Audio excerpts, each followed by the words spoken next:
বাংলাদেশে বিগত দিনগুলোতে আমরা দেখছি যারা সরকার দলীয় ছিল তারা কিন্তু নিজের দলীয় লোককে বিরোধী দল থেকে বেশি বিরোধী হিসাবে রাখত। জুলুম, নির্যাতন, জেল, হত্যা পর্যন্ত করছে, সুবিধা নিছে প্রতিটা ক্ষেত্রে ক্ষেত্রে।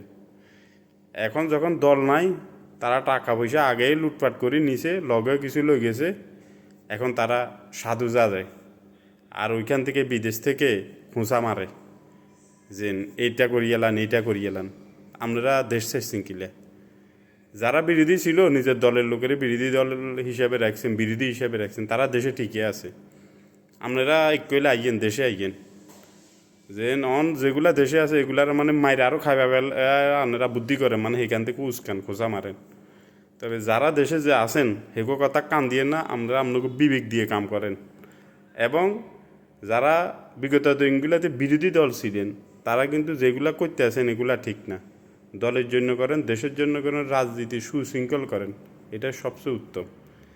আপনাদের এখন কার্যক্রম যেটা দেখতেছি, নিজেরা ওই বিগত দিনগুলোতে দলীয় লোকদের যেরকম বিরোধী দল হিসাবে রাখছেন এইরকম আপনারা এখন রাখতে চাইতেছেন।